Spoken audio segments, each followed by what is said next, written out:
सभी को नमस्कार। और हम सभी को बता देना चाहते हैं कि आप किसी भी राइटर की या किसी भी प्रकाशन की एनएमएमएस के लिए और पीएमएसएस योजना के लिए और श्रेष्ठा के लिए कोई भी बुक नहीं खरीदिए। आप हमारे चैनल के माध्यम से फ्री में तैयारी करते रहिए। कोई भी बुक इस समय मार्केट में या बाज़ार में ऐसी नहीं है जो आपको इन परीक्षाओं में सफलता दिला देगी। वो केवल और केवल बाज़ार में जो भी बुक है वो केवल पैसा कमाने के माध्यम से आप बाज़ार में निकली हुई बुक हैं। आप उन बुक को मत खरीदिए।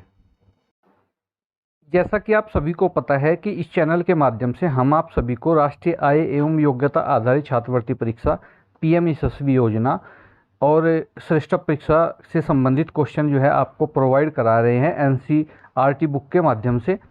तो चलिए पहला हम देखते हैं। पहला क्वेश्चन है हमारा, 185 ईस्वी पूर्व शुंग वंश की स्थापना किस शासक के द्वारा की गई थी?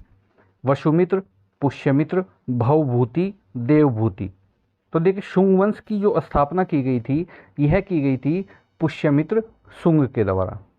दूसरा क्वेश्चन है, कण्व वंश के संस्थापक कौन थे? वसुदेव, कनिष्क, कुषाण या सुशर्मा। तो देखिए इसमें ऑप्शन आपको 4 दिए हैं। Option number A Vasudev, Vasudev ने कण्व वंश की स्थापना की थी। क्वेश्चन नंबर 3 है, सातवाहन वंश का संस्थापक कौन था? वसुदेव, शिमुख, सातकर्णी, सुशर्मा। तो देखिए सातवाहन वंश का जो संस्थापक था वह था शिमुख।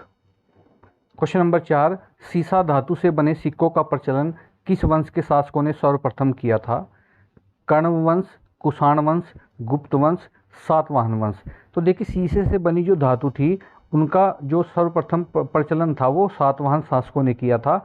इनको सातवाहन आंध्र वंश भी कहा जाता है या आंध्र सातवाहन वंश भी कह सकते हैं। क्वेश्चन नंबर 5 है, कनिष्क की राजधानी कौन सी थी? बनारस, पुरुषपुर, प्रयागराज, लक्ष्मणपुर। तो देखिए कनिष्क की जो राजधानी थी वह थी पुरुषपुर या पेशावर हम इसको कह सकते हैं। नेक्स्ट है क्वेश्चन हमारा, क्वेश्चन नंबर 6, चरक ने आयुर्वेद की कौन सी पुस्तक लिखी?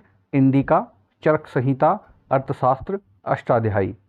तो देखिए चरक के द्वारा जो पुस्तक लिखी गई थी वह थी चरक संहिता और यह भी एक आयुर्वेद की पुस्तक थी। इंडिका मैगस्थनीज ने लिखी थी, अर्थशास्त्र चाणक्य कौटिल्य ने लिखी थी, अष्टाध्यायी पाणिनि ने लिखी थी। क्वेश्चन नंबर 7 है, भारत में सर्वप्रथम स्वर्ण मुद्राएं किस वंश के शासकों द्वारा चलाई गई थी? कण्व वंश, गुप्त वंश, कुषाण वंश, चोल वंश। तो सर्वप्रथम भारत में जो मुद्राएं चलाई गई थी वह थी कुषाण वंश के द्वारा जो स्वर्ण मुद्राएं चलाई गई थी। क्वेश्चन नंबर 8 है, शक संवत का प्रारंभ कब हुआ? 58 ईसा पूर्व या 78 ईसा पूर्व, 63 ईसा पूर्व और 57 ईसा पूर्व। तो देखिए शक संवत का जो प्रारंभ हुआ था ये हुआ था 78 ईसा पूर्व में और भारत सरकार आज भी इसी जो है संवत को, शक संवत को ही अपने कैलेंडर में प्रयोग करती है। देखिए क्वेश्चन नंबर 9 इसी से संबंधित है। भारत सरकार द्वारा प्रयोग में लाए जाने वाला शक संवत किस शासक के द्वारा चलाया गया था? वसुदेव, देवभूति, शिमुख या कनिष्क। तो देखिए जो शक संवत था ये कनिष्क के द्वारा चलाया गया था। उसके बाद क्वेश्चन नंबर 10 है, विक्रम संवत कब से प्रारंभ हुआ? 58 ईसा पूर्व, 78 ईसा पूर्व, 63 ईसा पूर्व, 57 ईसा पूर्व। तो देखिए विक्रम संवत जो स्टार्ट हुआ था, प्रारंभ हुआ था, ये 57 ईसा पूर्व से हुआ था और विक्रम संवत की स्थापना विक्रमादित्य ने की थी। क्वेश्चन नंबर 11 है, कनिष्क बौद्ध धर्म की किस शाखा का संरक्षक था? तो देखिए बौद्ध धर्म की 2 शाखा थी, हीनयान और महायान, और ऑप्शन इसमें 4 दिए हैं, हीनयान, महायान, श्वेतांबर, दिगंबर। तो जो कनिष्क था ये महायान शाखा का संरक्षक था। अगला देखते हैं क्वेश्चन नंबर 12, गुप्त वंश का संस्थापक कौन था? चंद्रगुप्त प्रथम, समुद्रगुप्त, कुमारगुप्त, श्रीगुप्त। तो देखिए गुप्त वंश का संस्थापक था ये था आपका option number D, Srigupta. Question number 13, Gupta वंश के किस शासक ने महाराजा धीराज की उपाधि धारण की थी? श्रीगुप्त, चंद्रगुप्त द्वितीय, स्कंदगुप्त, चंद्रगुप्त प्रथम।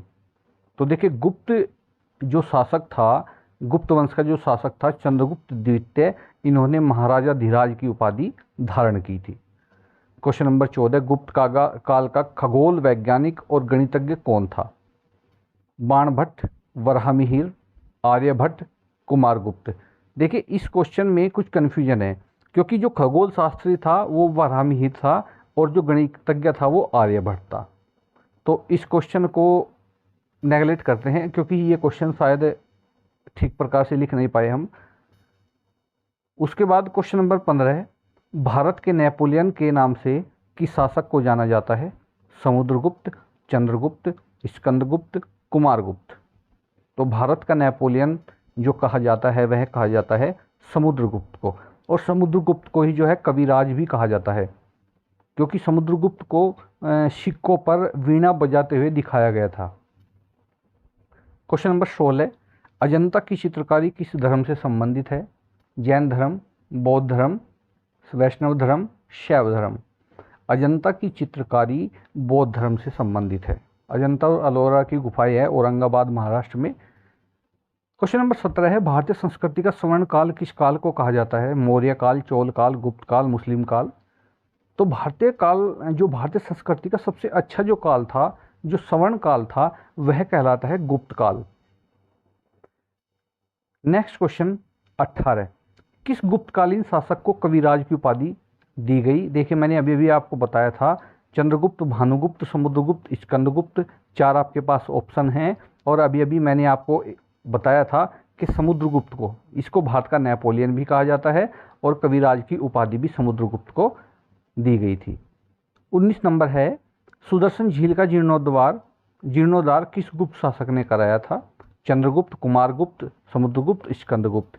तो स्कंदगुप्त ने कराया था, लेकिन गुजरात में जो सुदर्शन झील का जीर्णोद्धार आता है वह कुछ जगह आपका होता है रुद्रदामन प्रथम के नाम से भी आता है।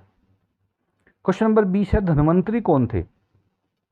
संगीतज्ञ थे, चिकित्सक, गणितज्ञ, खगोल शास्त्री। तो देखिए उस समय जो धन्वंतरी कहा जाता था वो कहलाते थे चिकित्सक। क्वेश्चन नंबर 21 है, गुप्त संवत किस शासक ने प्रारंभ किया? गुप्त संवत किस शासक ने प्रारंभ किया? चंद्रगुप्त प्रथम, समुद्रगुप्त, कुमारगुप्त, चंद्रगुप्त द्वितीय। तो चंद्रगुप्त प्रथम के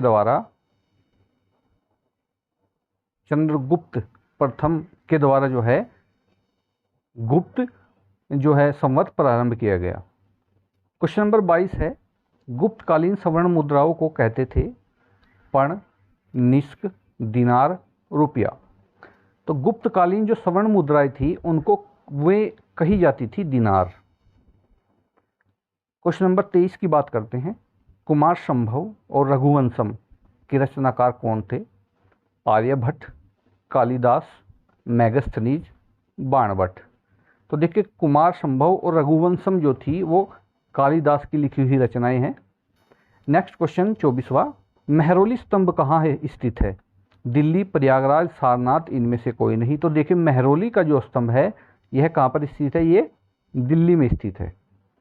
क्वेश्चन नंबर 25, नालंदा विश्वविद्यालय का संस्थापक किसे कहा जाता है? चंद्रगुप्त, कुमारगुप्त, समुद्रगुप्त, स्कंदगुप्त। तो गुप्त वंश का जो शासक था कुमारगुप्त, उसने जो है नालंदा विश्वविद्यालय की स्थापना की गई थी।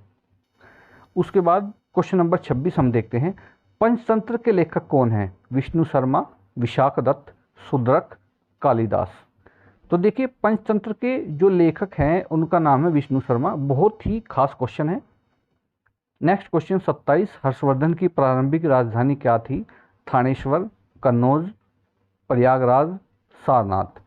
हर्षवर्धन की जो प्रारंभिक राजधानी थी वह थी थानेश्वर। और आप सभी को पता है कि हर्षवर्धन के शासनकाल में एक चीनी यात्री था ह्वेनसांग, वह भारत में आया था। उसके बाद नागानंद रत्नावली प्रियदर्शिका किसकी रचना है? ह्वेनसांग, कालिदास, हर्ष या बाणभट्ट। देखिए नागानंद रत्नावली और प्रियदर्शिका ये बहुत ही महत्वपूर्ण है क्वेश्चन, और ये हर्ष की पुस्तक थी, अर्थात हर्षवर्धन की लिखी हुई पुस्तक थी। लेकिन अगर रचना थी तो अगर हम उसके आगे बात करें, देखिए साथ ही साथ एक क्वेश्चन हमने लिया है इसीलिए कि ये क्वेश्चन भी बहुत खास है कि हर्ष चरित्र किसके द्वारा लिखी गई? हर्ष, बाणभट्ट, ह्वेनसांग, प्रभाकर वर्धन। तो देखिए हम अधिकतर जो स्टूडेंट हैं उनको बता देते हैं, अधिकतर स्टूडेंट क्या करते हैं कि हर्ष चरित्र के शुरू में हर्ष लगा हुआ है, तो अधिकतर स्टूडेंट क्या करते हैं कि वो हर्ष पर ही टिक लगा कर देते हैं, अर्थात हर्ष चरित्र हर्षवर्धन ने ही लिखी। लेकिन हर्षवर्धन ने केवल ये लिखी थी नागानंद रत्नावली और प्रियदर्शी का। लेकिन ये जो हर्ष चरित्र है ये लिखी गई थी ह्वेनसांग के द्वारा, जो चीनी यात्री था और जो है हर्षवर्धन के शासनकाल में भारत आया था। तो ये थे हमारे क्वेश्चन और श्रेष्ठ परीक्षा के लिए और पीएम यशस्वी के लिए। और आपकी एनएमएमएस आते हैं, जिसमें एनएमएमएस की परीक्षा ऐसी होती है जिसमें अगर इस टेस्ट को पास कर लिया जाता है तो प्रत्येक बच्चे को जो है, जो पास करने वाले बच्चे होते हैं उनको 4 साल तक अर्थात कक्षा 12 तक 1000 रुपये प्रति माह स्कॉलरशिप सरकार की तरफ से मिलती है।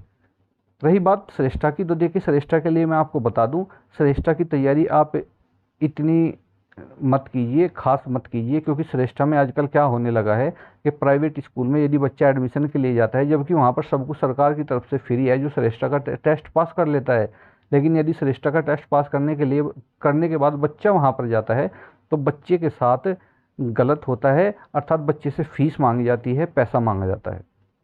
आप अपनी पीएम यशस्वी योजना और आपकी जो एनएमएमएस की योजना है छात्रवृत्ति परीक्षा, उनकी तैयारी कीजिए। धन्यवाद।